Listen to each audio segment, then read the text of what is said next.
You have big ambitions, bold dreams, high goals, sincere desires to build an extraordinary life, that life you've always envisioned with excitement.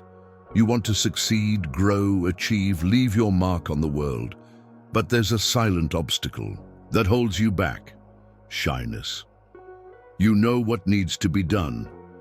You're aware of the steps you must take, the actions you need to pursue, the risks you have to face.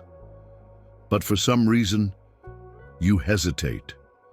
And that hesitation turns into paralysis. With each opportunity ignored, a pang of guilt follows.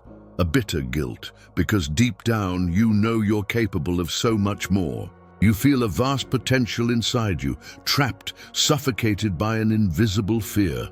Over time, that guilt builds up. Days become weeks, weeks turn into months, and little by little, in silence, you begin to settle. You get used to this limited version of yourself. Then a new year arrives, and with it the same repeated goals, like promises that never get fulfilled. At first, you're filled with energy, fueled by renewed hope and a dose of self-deception. But the flame fades quickly. Procrastination shows up like an old acquaintance, always knocking at the door uninvited, and it settles into your routine. Day after day, you find yourself stuck in the same cycle, the desire to act and the absence of action. Suddenly, you begin to see yourself as a lazy person, as if that were your defining trait. But it's not. The big question is, how do you break this cycle? How do you escape this emotional and behavioral loop that keeps you from living the life God dreamed for you? Many resources on the internet try to answer this, but most only address the symptoms: deleting social media, avoiding distractions, changing your environment. But what about the root of the problem? What about that thing inside you that silently paralyzes you? You need to go deeper. You need to treat the cause, not just the effect. Only then will you truly be able to break free from procrastination and move toward the life you were meant to live. Many strategies that promise to combat procrastination may offer some long-term results, but they often ignore the true core of the problem, the root cause of procrastination. And that root can be summed up in one powerful word: inertia. In physics, inertia is defined as the tendency of objects to remain in their current state. A body at rest tends to stay at rest, while a body in motion tends to stay in motion, unless acted upon by an external force. This is, in fact, Newton's first law.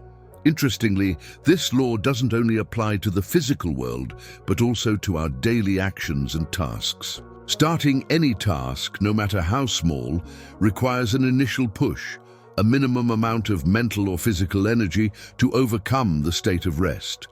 And this is exactly where most of us stumble.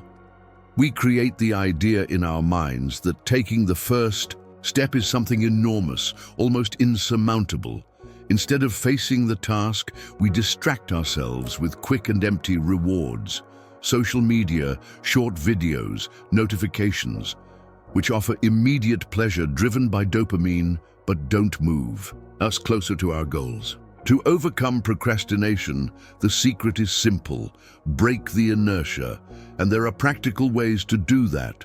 Since the beginning is always the most challenging part, the key is to make it as easy as possible. Lower the mental barriers associated with the task and just take one small step forward. For example, instead of telling yourself you need to write a 5,000-word essay, which feels like a huge mission, tell yourself you'll just write 50 words. This small start feels more manageable and less intimidating, reducing initial resistance. When the first step is easy, you don't need large amounts of motivation or discipline to get going. Another effective technique is the 2-minute rule. It consists of telling yourself that you will do the task for just 2 minutes. After that time, you can stop if you want. It sounds simple, but in practice, once you start, motivation often arises naturally, and you end up continuing beyond the promised time. For example, don't feel like cleaning your room. Put on some music and commit to tidying up only for the duration of the song. Before you know it, you're already immersed in the task. The secret is not to wait for perfect motivation, but to take the first step, even a small one, to generate momentum. And once you're in motion, inertia works in your favor. The most interesting part is that most of the time, you'll end up going beyond the initial 2 minutes or writing much more than 50 words. This happens because, just like objects in motion, once we start taking action, it becomes easier to keep going. The momentum created by that initial action sets off a domino effect, making it easier to move forward.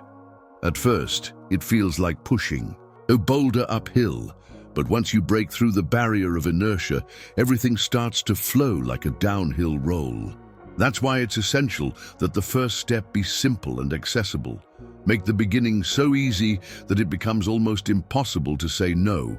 Start with 2 minutes, a small action, and let that initial effort generate enough momentum to keep you moving. This strategy can be applied to any area of your life: exercising, starting a project, nurturing relationships, developing healthy habits, whatever it may be. As Martin Luther King Jr. once said, you don't have to see the whole staircase, just take the first step. So, how about starting now? Take that small step, even if it seems insignificant, and see how it can change the course of your day and your life.